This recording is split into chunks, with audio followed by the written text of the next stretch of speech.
आपण इयत्ता 9वी चा भाग 2 लेसन पहिला बघत आहोत. त्यातला सराव संच 1.2. सराव संच 1.2 मधला आपण पहिला प्रश्न बघत आहोत. बिंदू निर्देशक A B C D E असे कॉलम करायचे. बिंदू मध्ये निर्देशक मध्ये मायनस, वजा 3, 5, 2, 6, वजा 7 आणि 9. तर आपल्या पहिल्या प्रश्नामध्ये काय सांगितलं आहे, रेख D व रेख AB काढा. आता रेख AD आणि रेख ABD काढायचा आहे. मग रेख D कुठे आहे, इथे. म्हणजे D किती आला आपला, वजा 7 आणि E किती आला, E 9. किती आला, 9. पहिला आपण D आणि E काढतोय ना. मग आता वजा वजा काय होतं, प्लस होतं. मग 7 अधिक 9 किती झाले, 16 झाले. म्हणजे आपला D किती आला, मग 16 आला. D आपला 16 आला. याच्यामध्ये मोठी संख्या कोणती येते, 9 येते. मग आपल्याला त्यांनी काय सांगितलेलं आहे का, हा बिंदू निर्देशकावर आहे की नाही ते सांगायचं आहे. मग निर्देशक आहे की नाही. मग आता A आणि B. A किती आहे, वजा 3. B किती आहे, 5. वजा वजा काय होतं, प्लस होतं. मग 3 अधिक 5 किती झाले, 5 अधिक 3 किती झाले, 8 झाले. म्हणजे AB किती आला, 8. मग DE आणि AB हा निर्देशक बिंदू नाही. इथे लिहायचं DE व AB निर्देशक बिंदू नाही.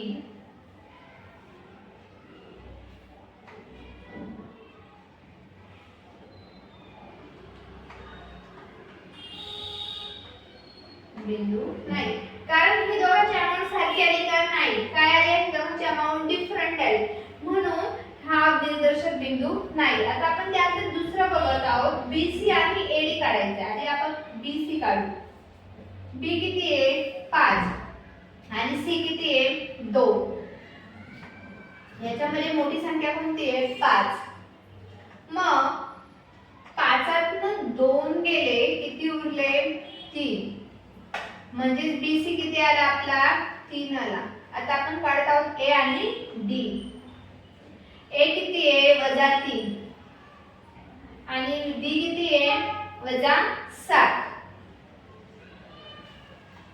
आता वजा वजा प्लस होतं, पण प्लस वजा वजा होतं, म्हणून याच्यामध्ये मोठी संख्या कोणती आहे, वजा 3 ही मोठी संख्या आहे. मग 7 वजा 3 किती झाले, AD काढायचं आहे ना आपल्याला.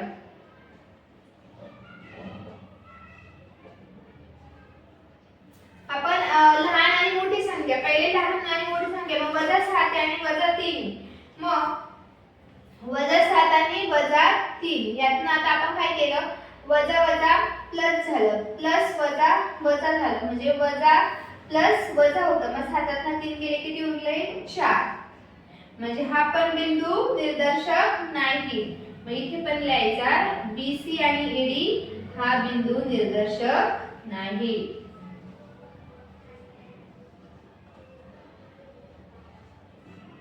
आता आपण बघत आहोत तिसऱ्या पेजमध्ये काय करायचं, आपल्याला B काढायचं आहे. काय काढायचं आहे, B किती आहे, 5 आणि E किती आहे, 9. याच्यामध्ये मोठी संख्या काय येते, 9 येते. मग 9 वजा 5 आपल्याला काढायचं आहे B. पण 9तनं 5 गेले किती उरले, 9तनं 5 गेल्यावरती किती उरता बरं, 4 उरता. म्हणजे B किती आला, मग 4 आला. आता आपण A आणि D काढणार आहोत. A किती आहे, वजा 3 आणि D किती आहे, वजा 7. आता याच्यामध्ये मोठी संख्या वजा 3 येते. मग इथे 7 वजा 7 3. मग वजा 7 मग 7 3 गेले किती उरले 4 उरले म्हणजे एडी बरोबर पण किती आले 4 म्हणजे हा काय आहे निर्देशक बिंदू आहे निर्देशक बिंदू आहे म्हणजे सेम आला ना समान आलं उत्तर ना बी 4 आला आणि एडी 4 आला तेव्हा हा निर्देशक बिंदू आहे इथे तसं होतं का बी सी 3 आला आणि एडी 4 आला म्हणजे वेगळा आला म्हणून हा निर्देशक बिंदू नाही इथे पण तसंच आलं एडी डी 16 आला एबी 8 आला म्हणजे हा पण निर्देशक बिंदू नाही अशा प्रकारे आपण पहिला प्रश्न सॉल्व्ह केला आपण दुसरा प्रश्न सॉल्व्ह करत आहोत आता आपण बघत आहोत दुसरा प्रश्न काय आहे बिंदू M हा रेख AB चा मध्यबिंदू आहे आणि AB 8 तर AM काढा आपल्याला काय काढायचं आता AM काढायचं आहे AB किती दिलेला आहे 8 दिलेला आहे AB बरोबर 8 मग AB बरोबर 8 दिलेला आहे आपल्याला काय काढायला लावलेलं आहे AM काढायचा आहे मग बरोबर 1/2 A आणि B मग AB आपलं किती आहे 8 मग आपण तो जसं खाली लिहून घ्यायचा मग 8 1 8 8 ने 2 ला काय करायचं भागायचं मग 8 ने 2 ला भागले काय येतं 2 8 म्हणजे AM किती आला आपला 4 आला बघा किती सोपं आहे हे उदाहरण आपल्याला AB दिलेलं होतं मग आपण AB ला 2 ने भागून घेतला तर आपल्याला AM इथे निघून गेला AM आपला 4 आला आता त्यात आपण क्वेश्चन तिसरा बघत आहोत बिंदू P हा रेख CD चा मध्यबिंदू आहे आणि CB 2.5 तर रेख ACD ची लांबी काढा आपल्या कशाची लांबी काढायला लावली CD ची लांबी काढायला लावली आणि CP किती दिलेला आहे 2.5 दिलेला आहे बघा CP किती आहे 2.5 आहे मग CD बरोबर 2 CP मग CD आपण इथे एक छेदी 2 घेतला तर इथे डायरेक्ट 2 घेतला तरी चालतं काही प्रॉब्लेम येत नाही मग 2 गुणिले 2.5 2 गुणिले 2.5 मग 2 गुणिले 2.5 या दोघांचा गुणाकार किती येतो 5 येतो म्हणजे आपला CD किती आला म्हणजे लांबी किती आली CD ची लांबी किती आली आपली 2.5 आली CD ची लांबी 5 आली 5 आहे बघा अशा प्रकारे आपण तिसरा प्रश्न बघितला आता आपण बघत आहोत चौथा प्रश्न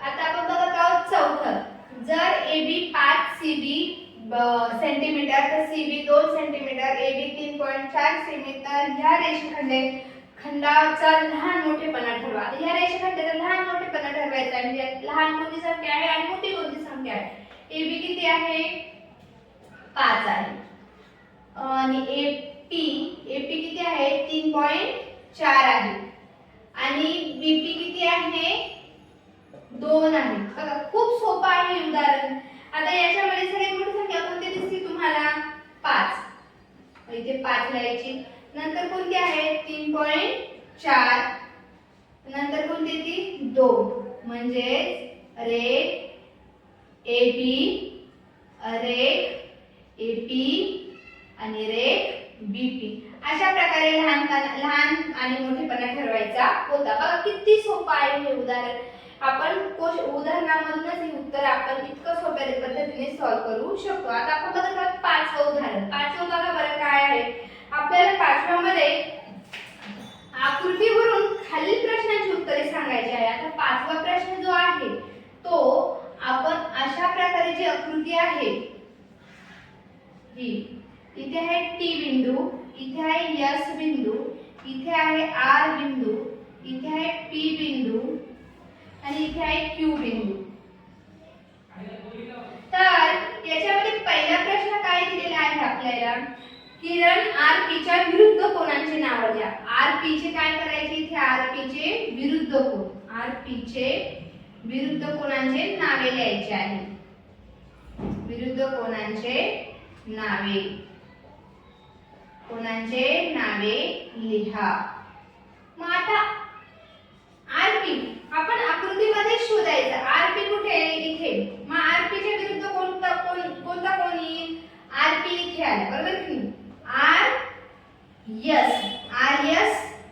अजून कोणता येईल मग आर टी. कोणते कोण येईल आर एस च्या विरुद्ध कोण आर पी च्या विरुद्ध कोण काय येईल आर एस. दुसरं आर टी आर एस आणि आर टी अशा प्रकारे त्याचे विरुद्ध कोणाचे नाव आहेत तेव्हा आर एस आणि आर टी आर पी चे विरुद्ध कोणाचे नाव. दुसरा प्रश्न काय आहे पी क्यू व आर पी चे छेदसंच सांगा. पी क्यू किरण आर पी यांचे छेदसंच सांगायचे. यांचा काय सांगायचा आहे छेदसंच. यांचा छेदसंच सांगा किंवा लिहा. आपण तिथेच पुढे उत्तर लिहिणार आहोत. आता पी क्यू कुठे आहे पी क्यू इथे आहे आणि आर पी कुठे आहे इथे. यांचा छेदसंच काय आहे पी क्यू आणि क्यू आर. यांचा छेदसंच काय आहे आता इथे काय आहे पी क्यू तर क्यू पी आणि आर क्यू अशा प्रकारे यांचा छेदसंच येईल. पी क्यू आर पी चा काय आहे छेदसंच आहे. काय आहे छेदसंच आहे पी क्यू आणि पी क्यू अशा प्रकारे यांचा काय आहे या चिन्हांचा छेदसंच आहे. आता तिसरा प्रश्न काय आहे किरण रेट पी क्यू आणि क्यू आर चा संयोग संच सांगा. काय सांगायचं आहे संयोग संच. आपण अशा प्रकारे वरती लिहिणार आहे हा प्रश्न. तिसरा पी क्यू व क्यू आर चा संयोग संच लिहा. संच लिहा. मग आता पी क्यू चा संच काय आहे बघा बरं पी क्यू आणि क्यू आर. तर इथे काय मग पी क्यू आणि क्यू आर यांचा आपण संयोग संच लाईन वरती काय येणार आहे तोच आहे बघा पी क्यू. इथे काय आहे पी क्यू आणि क्यू आर तर त्यांचा संयोग संच काय आहे तोच आहे पी क्यू आणि क्यू आर. क्यू आर हा संयोग संच आहे.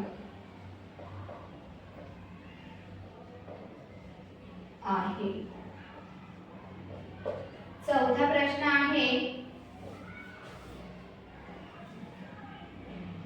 क्यू आर हा कोणत्या कोणत्या किरणाचा उपसंच आहे. क्यू आर हा कोणत्या कोणत्या संचांचा उपसंच आहे. उपसंच आहे. क्यू हा कोणत्या कोणत्या संचांचा उपसंच आहे. मग बघा बरं चौथ्या प्रश्नामध्ये काय आहे क्यू हा कोणत्या कोणत्या संचांचा. आता क्यू हा क्यू आर कोणाकोणाचा उपसंच आहे बघा घ्या. मग आर क्यू चा उपसंच आहे आर क्यू चा एस क्यू चा आणि टी क्यू चा हा काय आहे उपसंच आहे. आता आपण बघत आहे पाचवा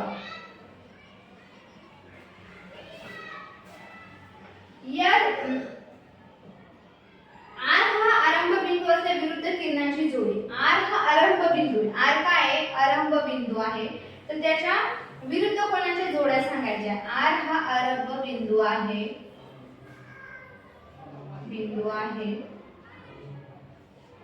त्याच्या विरुद्ध कोणाच्या जोडी. विरुद्ध कोणाची काय करायची आपल्याला जोडी पाहिजे आहे.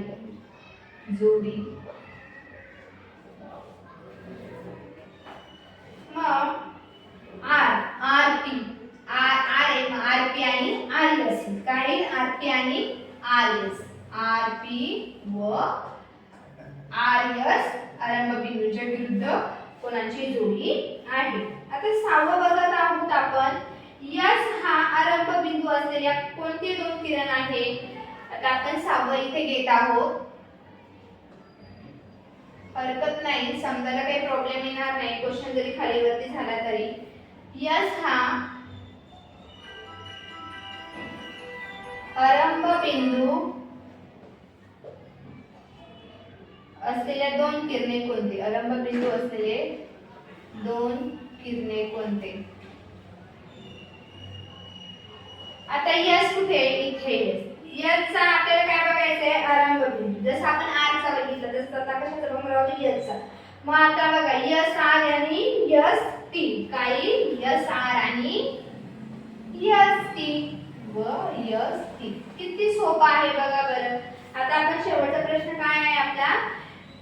एस टी आणि एस टी चा छेदसंच सांगा. शेवटचा प्रश्नाचा काय आहे? एस टी आणि एस टी चा छेदसंच. आता एस टी आणि एस पी चा छेदसंच काय येणार आहे? बदला यसच येणार आहे. कोणता पॉइंट येणार आहे? यस येणार आहे. मग शेवटच्याच आपलं आजचं उत्तर काय आहे? यस येतो. काय येतो? यस. अशा प्रकारे आपण पाचवा प्रश्न खूप सोप्या पद्धतीने आकृतीवरून सॉल्व्ह केलेला आहे आणि आकृतीवरूनच हा प्रश्न सॉल्व्ह करायचा आहे कारण आकृतीवरून आपल्याला हा खूप इझी पद्धतीने सॉल्व्ह करता येतो. आता आपण बघत आहोत सहावा प्रश्न.